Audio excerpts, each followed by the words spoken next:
안녕하세요. 저는 지금 전라도 광주에 거주하고 있는 30대 여자입니다. 저는 저희 친부 이름도 얼굴도 모르고 평생을 자라왔습니다. 그래서 지금까지도 저희 친부가 살아있는지 죽어있는지도 모른 채로 살고 있죠. 그나마 저희 곁에 있으셨던 엄마는 제가 7살이 되던 해에 돌아가셨는데 그때 제 나이가 너무 어릴 때라 지금은 엄마의 얼굴도 목소리도 점점 희미해져 가고 있습니다.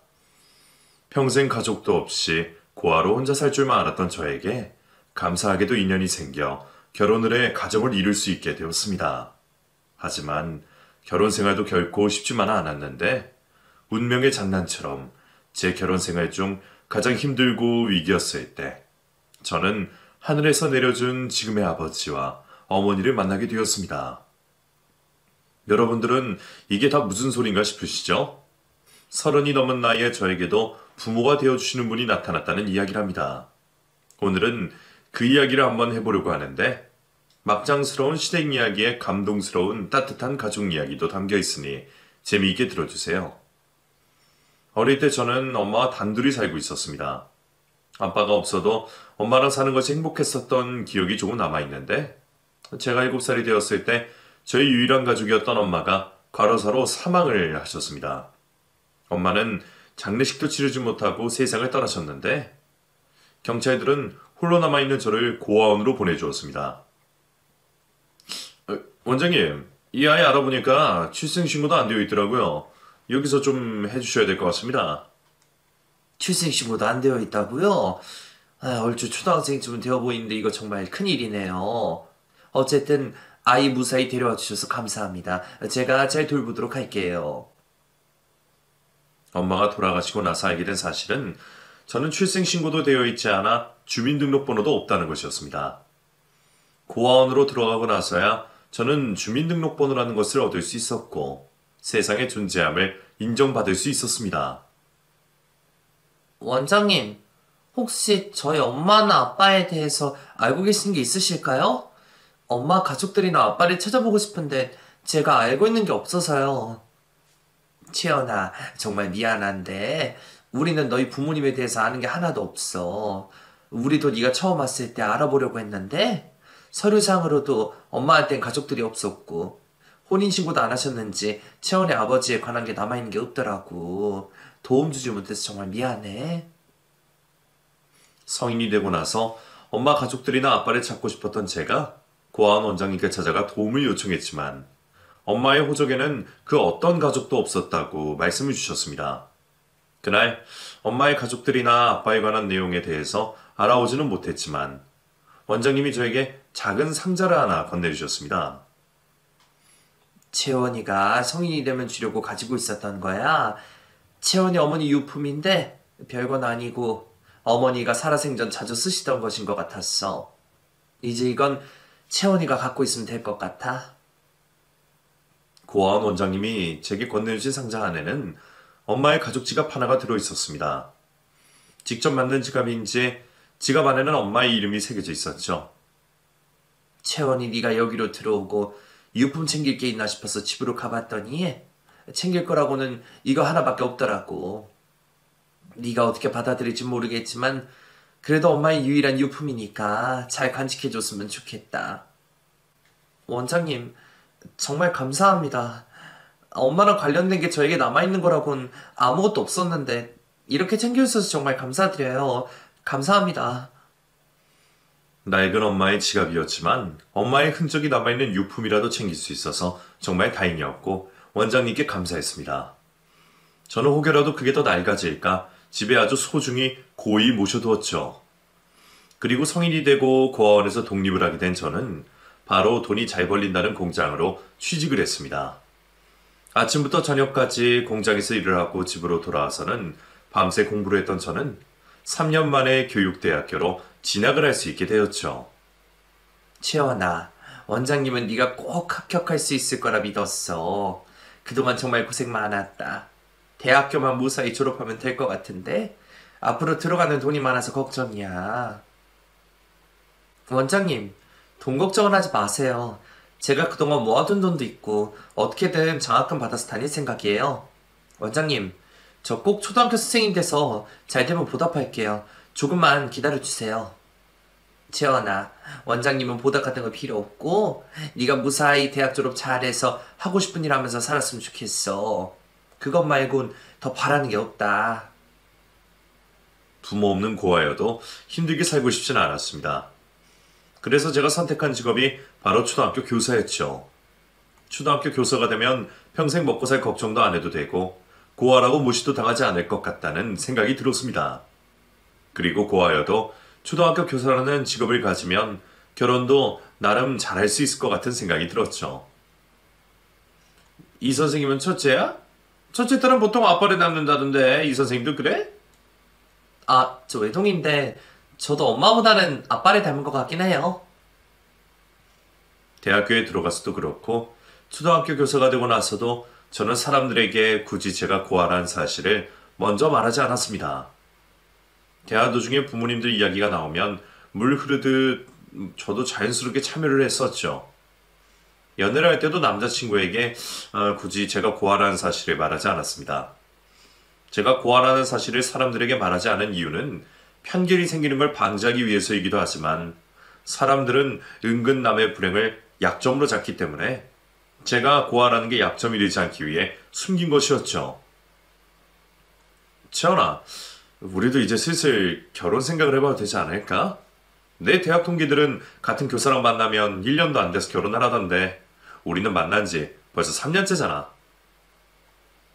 남편과 연애한 지 3년 정도가 됐을 때 남편이 먼저 결혼 이야기를 꺼냈는데 저는 남편과의 결혼이 망설여졌습니다. 3년 동안 제가 고아라는 사실을 숨긴 것도 있고 고아인 제가 결혼을 해서 행복한 가정을 이룰 수 있을까라는 의구심이 들기도 했기 때문이었죠. 그런데 시모가 말도 없이 학교로 찾아왔습니다. 채원아, 내가 갑자기 찾아와서 많이 놀랐지? 지나가는 길에 우리 아들 얼굴도 보고 채원이 얼굴도 보고 싶어서 왔어. 괜찮지? 물론이죠. 제가 먼저 차근차근 갔어야 했는데 어머님이 먼저 오시게 해서 정말 죄송합니다. 그리고 저 보러 와주셔서 정말 감사드려요. 시모는 조금 예민해 보이는 구석이 있긴 했어도 저에게 다정하신 분이셨습니다. 남편한테 듣기로 시모는 남편이 같은 직업인 초등학교 교사와 결혼을 하기를 바라셨는데 남편이 마침 저를 만나서 시모가 저를 엄청 마음에 든다고 하셨다는 이야기 들었습니다. 채원아, 내가 궁금한 게 있는데 부모님들은 어디에 살고 계시니? 동인이 말로는 채원이 고향이 전주라고 하던데 부모님들도 전주에 계셔? 아, 맞다.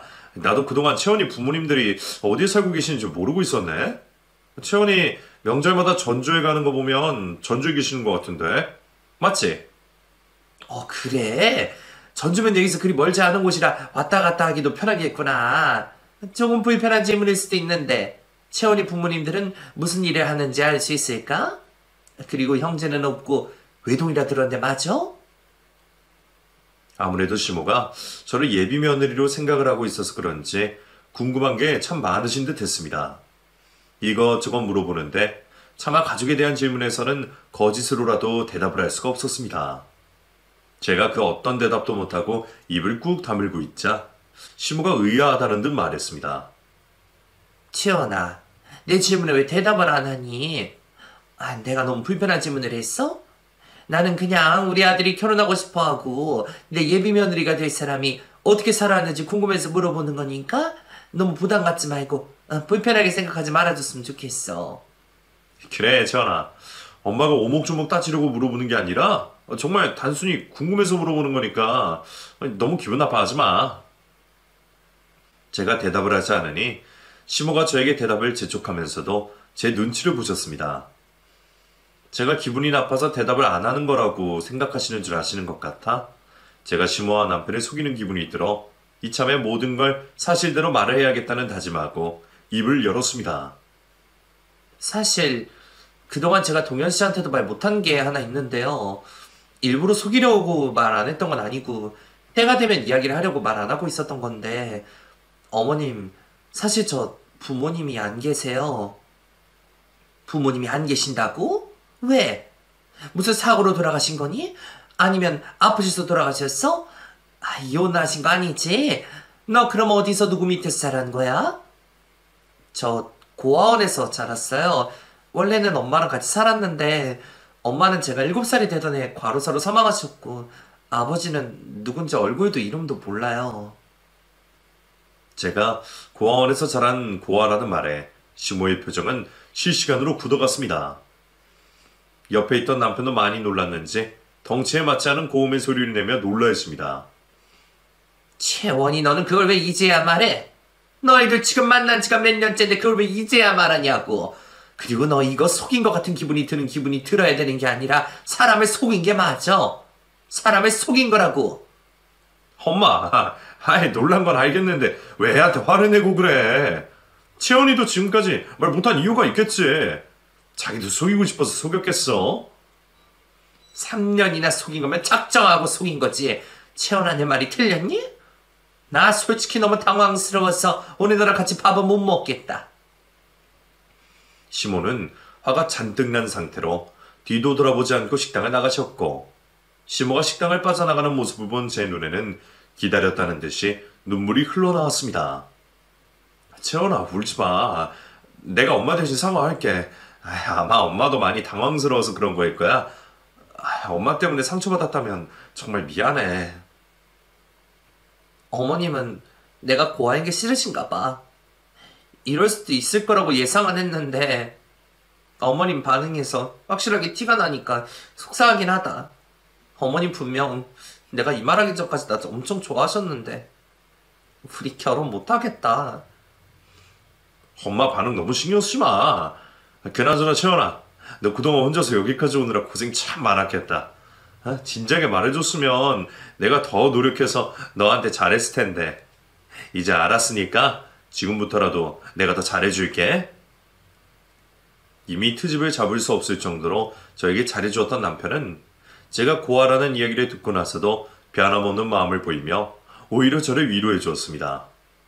하지만 저는 그런 시모의 반응을 보고도 남편과 결혼을 쉽사리 결심할 수 없었습니다. 채원아, 진짜 걱정하지 마. 결혼은 내가 하는 거지 엄마가 하는 게 아니잖아.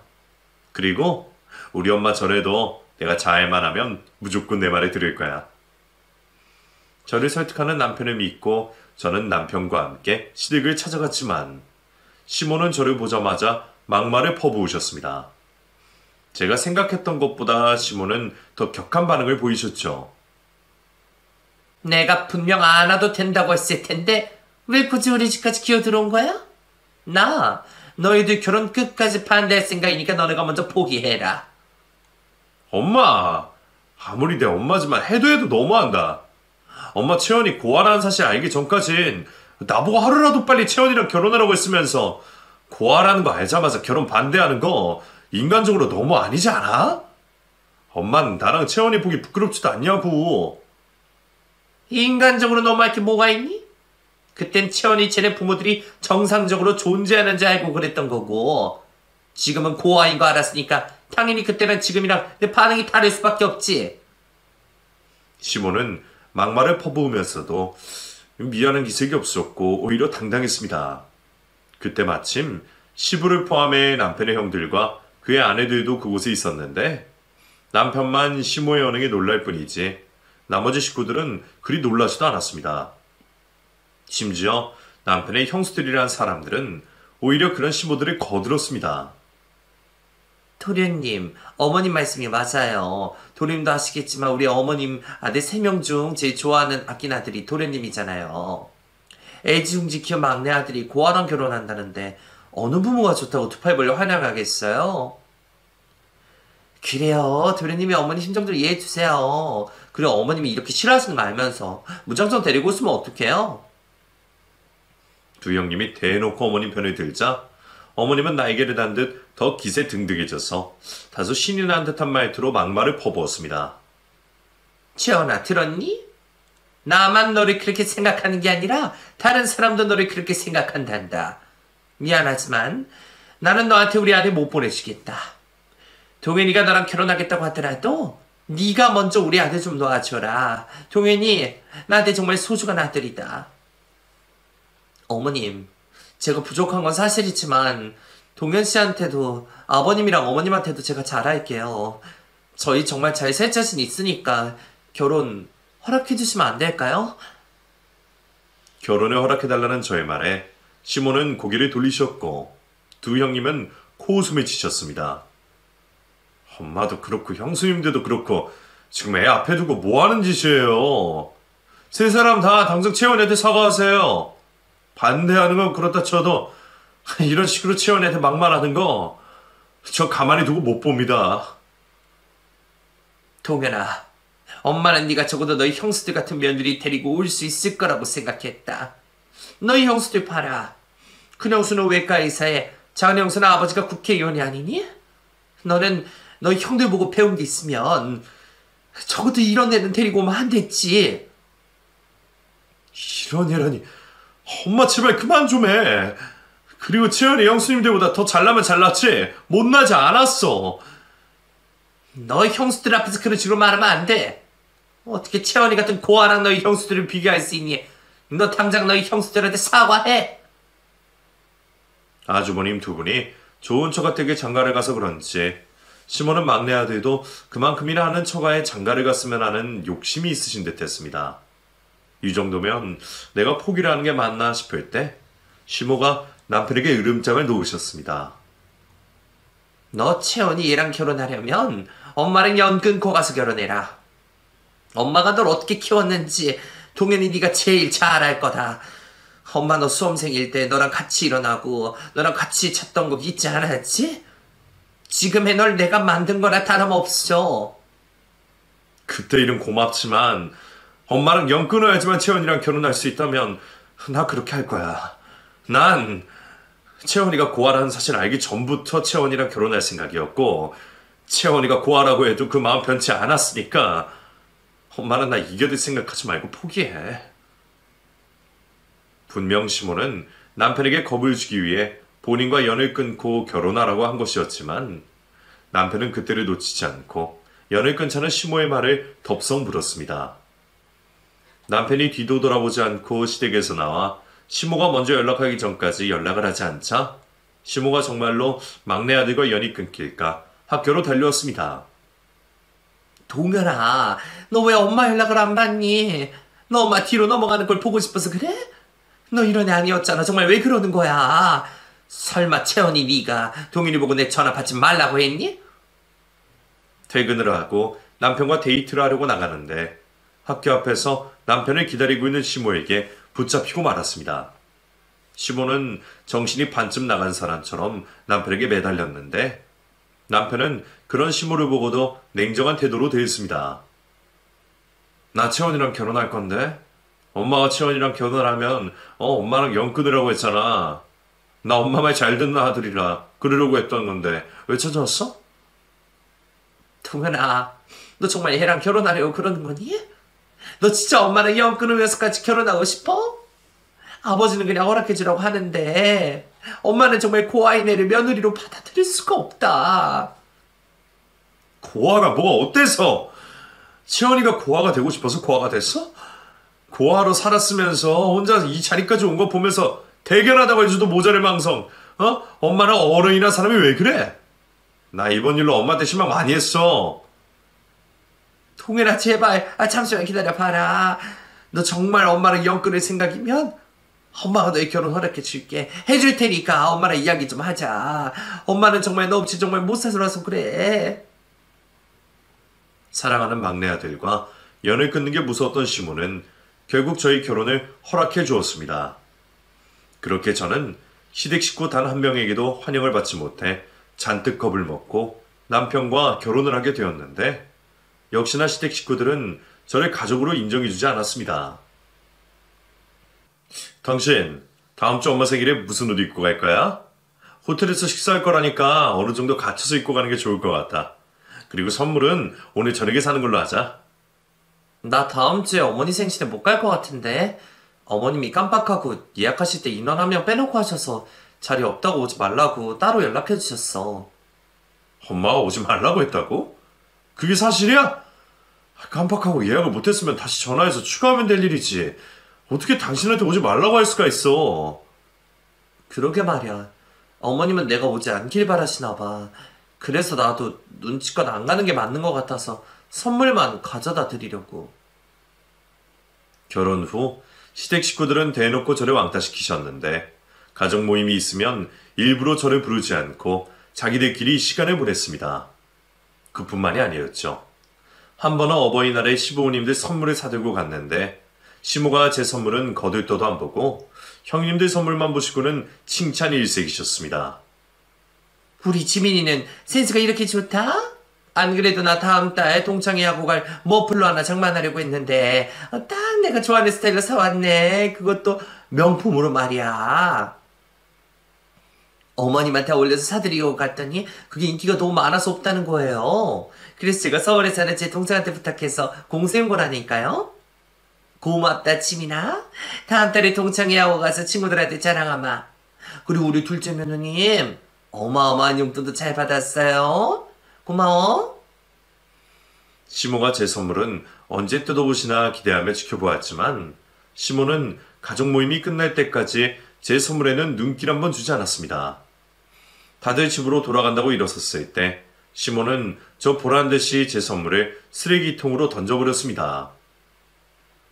어머님, 그래도 어머님 드리려고 사온 건데 제가 보는 앞에서 쓰레기통에 넣으시면 어떡해요.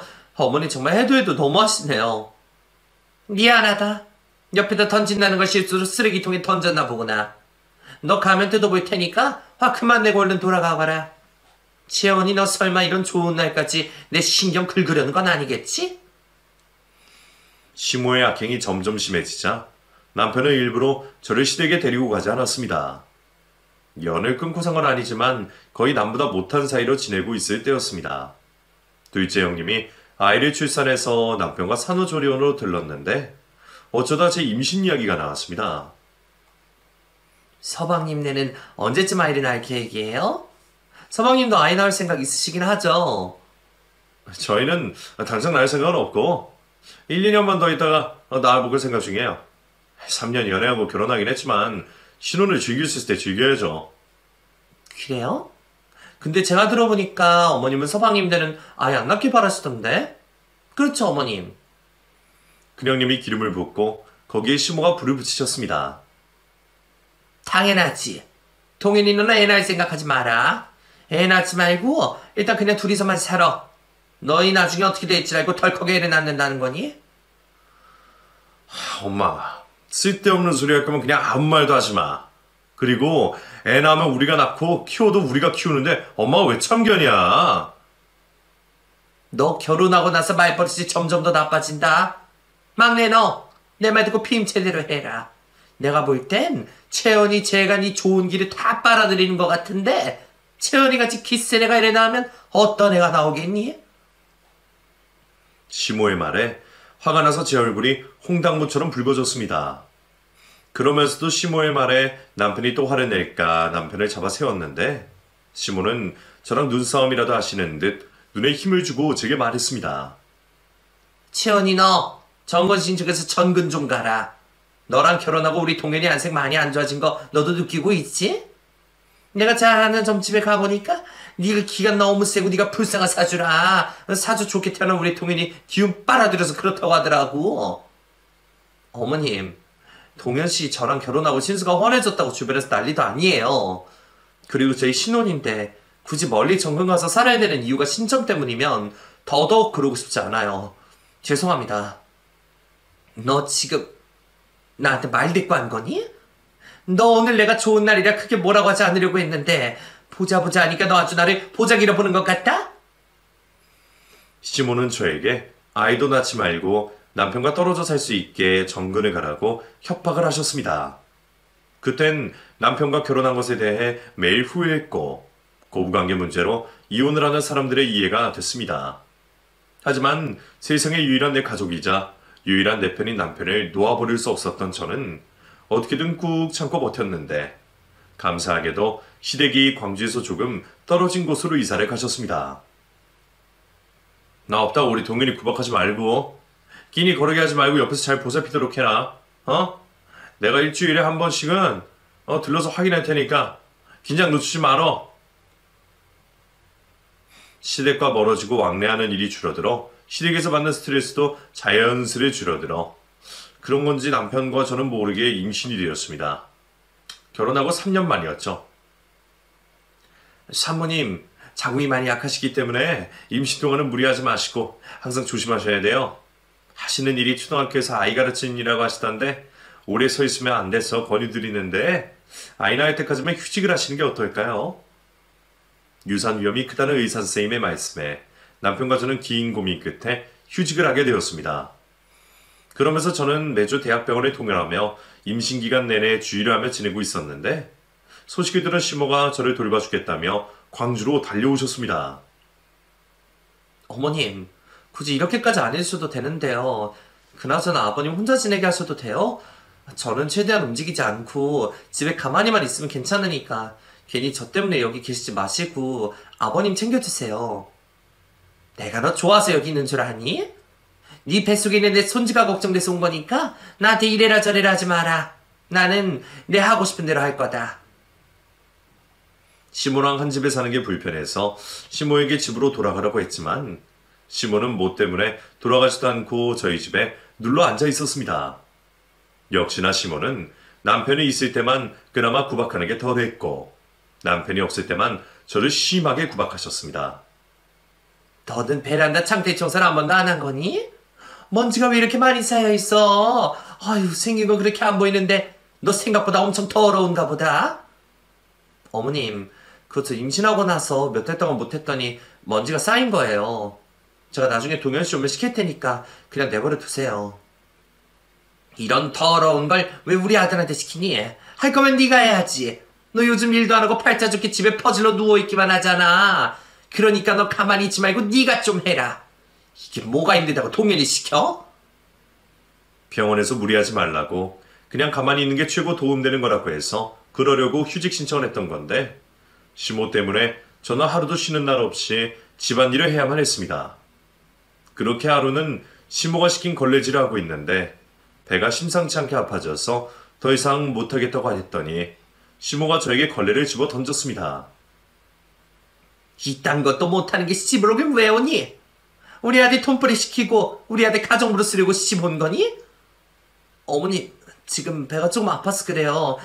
좀 쉬다가 괜찮아지면 다시 할 테니까 조금만 이해해 주세요. 그리고 왜 사람 얼굴에 걸레를 집어 던지세요? 왜? 걸레가 더럽니? 나한텐 걸레보다 네가 더 더러워. 내가 볼 땐 걸레도 부모가 있을 것 같은데 왜 넌 그 흔하디흔한 부모도 없는 거니? 시모의 말에 충격을 받은 저는 결국 그 자리에 주저앉고 말았습니다. 제가 자리에 주저앉고 울부짖자 시모가 엄청 당황해하며 제게 다가왔습니다. 채연아, 왜 그러는 거니? 너 정말 아파서 그러는 거야? 아니면 일부러 그러는 거야? 너 늙은 시미 놀리면 안 돼. 어머님, 저 장난치는 거 아니고요. 지금 당장 119 좀 불러주세요. 제발 부탁드릴게요. 심상치 않음을 느끼고 시모에게 부탁해 119를 불렀는데 구급대원이 도착을 하자 시모가 외투와 짐을 챙기고 집으로 돌아갈 준비를 하셨습니다. 보호자분이 한번 같이 가주셔야 되는데요. 보호자분 맞으시죠? 아니요. 저 이 여자 보호자 아니고 신고해달라고 해서 신고해드린 거예요. 저는 병원 같이 못 갈 것 같네요. 구급대원분들이 잘 좀 데려가 주세요. 구급차에 실려가는 저를 뒤로 하고 뒷공문이 빠지게 도망을 가는 시모를 보며 시모가 너무 원망스러웠습니다. 저도 뱃속에 있는 아이도 죽을 수도 있는 상황인데 아무리 제가 미워도 그렇지 어떻게 저럴 수가 있나 싶었죠. 나홀로 병원에 도착을 하고 난 후 몇 가지의 검사를 받았는데 의사 선생님에게서 가슴 아픈 이야기를 듣게 되었습니다. 사모님, 정말 죄송합니다. 초음파 검사 결과 유산입니다. 유산이라뇨? 제 뱃속에 아이가 이렇게 멀쩡했는데 유산이라뇨? 다른 산모라 착각하신 거 아니신가요? 처음으로 제게 찾아온 제 아이는 출산 2달을 앞두고 제 뱃속에서 사망을 했습니다. 그래서 저는 자연분만으로 출산을 하듯 제 뱃속에서 죽어있는 아이를 꺼내야만 했죠. 남편에게 연락을 해두긴 했는데 수술 후 남편의 모습이 보이지 않길래 남편에게 전화를 걸었더니 남편이 시댁에 가 있다고 말했습니다. 당신 보러 병원 갔다가 엄마가 쓰러졌다는 소식 듣고 지금 바로 엄마 집으로 왔어. 엄마 상태가 심각하대서 왔던데 끝까지 옆에 못 있어줘서 정말 미안해. 나 지금 바로 병원으로 갈 테니까 조금만 기다려. 나는 수술실 안에서 죽은 당신 애 낳고 있었는데 당신은 당신 엄마 쓰러졌다는 소식을 듣고 그냥 가버렸어? 아내가 목숨 걸고 이러고 있는데 당신은 엄마 걱정이 더 돼서 그러고 가버렸냐고. 엄마가 진짜 심각하다길래 걱정돼서 온 거였어. 내가 진짜 미안해. 나도 이런 연락은 처음 받아서 이상적인 판단을 못한 것 같은데 내가 정말 잘못해서 채연아. 됐어. 당신도 결국엔 어머님이랑 똑같은 사람이야. 사람이 배 잡고 구급차에 실려가는데도 보호자 아니라고 집으로 도망가 버린 어머님이나 아내가 수술실에서 죽은 아들 낳고 있는데 엄마 걱정돼서 가버린 당신은 똑같다고. 입원을 더 해야 하는 상황이었지만 남편에게 크게 실망을 한 저는 제 마음대로 퇴원을 해버렸습니다. 퇴원을 하고 난 후 저는 병원 앞에 세워져 있는 나무 택시에 올라탔는데 흘러나오는 울음소리를 막을 수가 없었습니다. 제가 오열을 하자 운전하던 택시기사님이 조심스레 물었습니다. 아이고, 무슨 일이 있으시길래 그렇게 서럽게 우시는 거예요? 호지라 펜줄은 알지만 그렇게 우시는 거 보니까 제 마음이 너무 안 좋네요. 기사님이 제 이야기 좀 들어주세요. 제가 얼마나 기구한 인생을 살았는지, 그리고 지금 얼마나 힘들게 살고 있는지 기사님이 좀 들어주세요. 남에게 제 이야기를 하는 것을 좋아하지 않았던 저였지만 그날 너무 힘들었는지 생전 처음 보는 택시기사님에게 지금까지 제가 살아온 이야기를 털어놓았습니다. 기사님은 제가 이야기하는 동안 한 번도 끼어들지 않고 끝까지 들어주시고 집 앞까지 무사히 내려주셨습니다. 기사님, 무거운 이야기인데 끝까지 잘 들어주셔서 정말 감사합니다. 괜히 저 때문에 기사님의 하루가 망치지 않았으면 좋겠어요. 운전 조심해서 가세요. 힘내세요. 위로가 될지 모르겠지만 곧 좋은 날이 올 거라고 말씀드리고 싶습니다. 따뜻한 미소를 가진 택시기사님을 돌려보내고 5분도 되지 않았는데 낯선 번호로 전화가 걸려왔습니다. 바로 방금 제가 내린 택시기사님이셨죠. 손님, 지갑을 두고 내리신 것 같은데 방금 제가 내려드린 곳으로 갈 테니 그 앞에 나오시겠어요? 어머나, 저 그거 잃어버리면 안 되는 건데. 정말 감사합니다. 제가 바로 갈게요. 결혼을 하고 시댁 식구들 때문에 힘들 때부터 저는 엄마의 유일한 유품이었던 엄마의 지갑을 들고 다녔습니다. 그걸 보면서 엄마가 늘 제 곁에 함께 있다는 느낌을 받고 싶어서였죠. 그런 소중한 물건을 저는 깜빡하고 택시에 두고 내렸는데 마침 지갑 안에는 혹시 모를 분실 상황을 대비해 제 번호를 적어 넣어두었던 메모가 있었습니다. 택시기사님이 그걸 보고 전화해 주셔서 직접 저에게 지갑을 돌려주셨는데 감사 인사를 하고 돌아가려는 저를 붙잡았습니다. 손님, 이 지갑 제 처가 만들어 팔던 지갑이에요. 그래서 말인데 혹시 이 지갑 주인이 어디 있는지 들어봐도 될까요? 이 지갑을 기사님 아내분이 만들어서 파신 거라고요? 이 지갑 돌아가신 저희 엄마 유품인데요? 저의 말에 기사님은 제 손에 들린 지갑을 한참 동안 바라만 보셨습니다. 그리고 고민 끝에 그 지갑 안에 담긴 이야기를 해주었습니다. 손님 모친 대신은 제 자연 씨랑 우리 아내랑은 자매나 다름없는 사이였어요. 알고 있을지 모르겠지만 둘 다 같은 고아원에서 자란 동갑내기 친구거든요. 엄마가 고아원에서 자랐다고요? 그게 사실이에요? 제가 어렸을 때 엄마가 돌아가셔서 제가 엄마에 대해서 아는 게 하나도 없거든요. 자연 씨 참 대단하고 훌륭한 분이었어요. 성인이 되고 나서 우리 아내가 급성 간 경화로 간 이식을 받아야 했는데 그때 한치의 고민도 없이 간 이식을 해주겠다고 나선 사람이 바로 자연 씨였거든요. 그때 자연 씨 아니었으면 우리 아내 어쩌면 이 세상 사람이 아니었을 줄 모릅니다.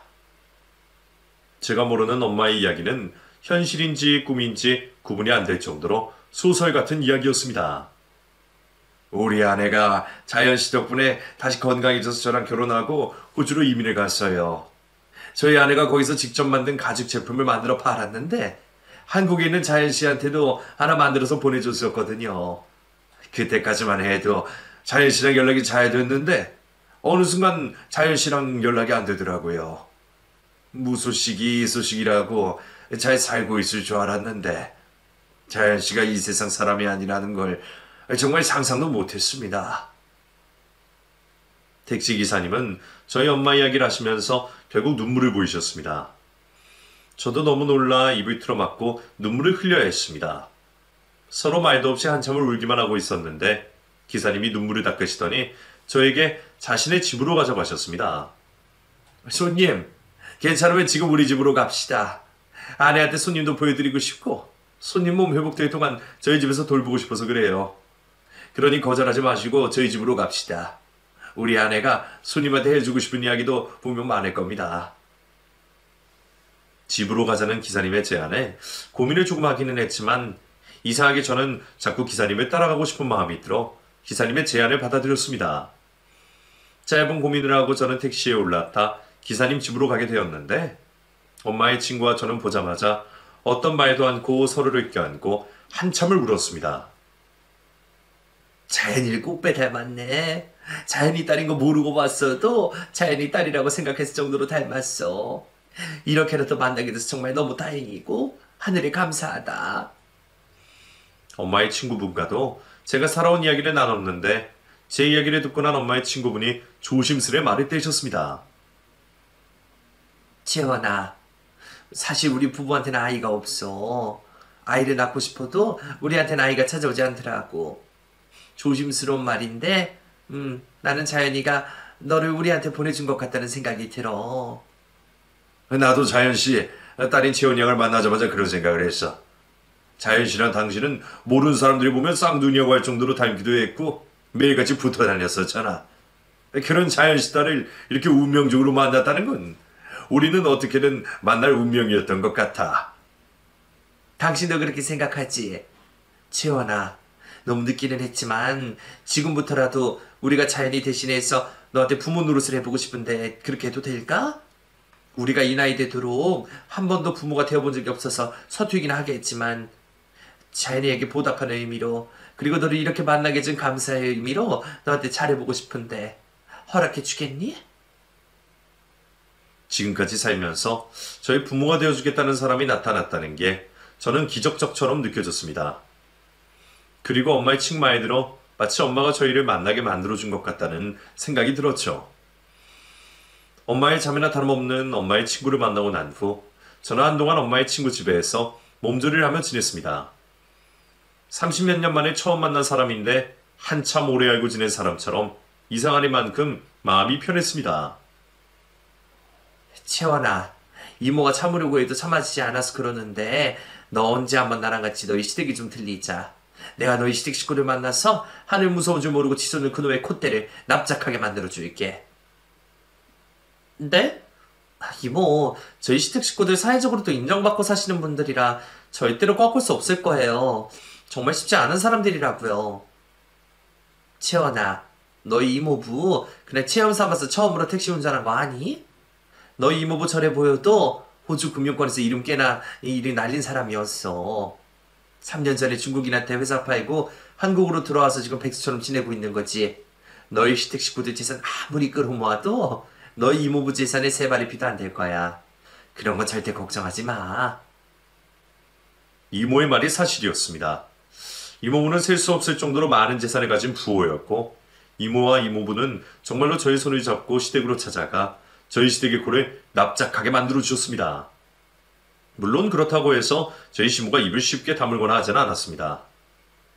친부보다 하는 사람들이 찾아서 왜 참견질이에요? 그리고 당신들 뭐하는 사람들인데 제 앞에서 큰 소리 내는 거냐고요?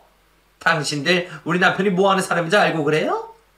우리 사돈 한 분은 종합병원 병원장에 또 한 분은 국회의원까지 한 사람이라고요. 시모를 포함한 시댁 식구들은 이모와 이모부를 보며 자신의 명예와 재산에 관시했지만 시댁 식구들은 이모부가 어떤 사람인지 알게 되자마자 바로 꼬리를 내렸습니다. 그날 그 자리에서 시댁 식구들에게 사과를 받지 못했지만 그날 이후로도 제가 이모 부부와 부모 자식처럼 지내고 있으니 그제야 저를 찾아와 저에게 사과를 하셨습니다. 하지만 저는 시댁 식구들의 사과를 받아주지 않았습니다. 그들의 사과는 진심이 아니라는 걸 누구보다 더 잘 알았기 때문이었죠.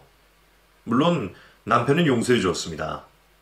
알고 보니 남편도 시댁 식구들에게 깜빡 속아 그날 그렇게 시모에게 쫓아갔다는 사실을 알게 되었거든요.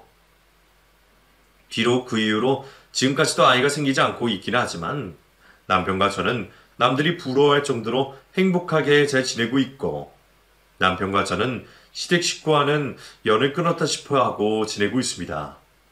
명절에만 간간히 연락을 드리고 만나고 있지는 않고 지내고 있죠. 어차피 저는 시댁 식구들에게 가족인 적이 단 한 번도 없으니 이렇게 지내는 게 더 낫겠다 싶습니다.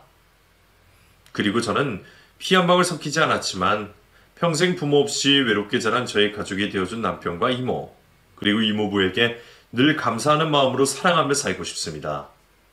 여러분들도 사랑이 넘치는 가족들 품에서 행복했으면 좋겠습니다. 모두 새해 복 많이 받으세요.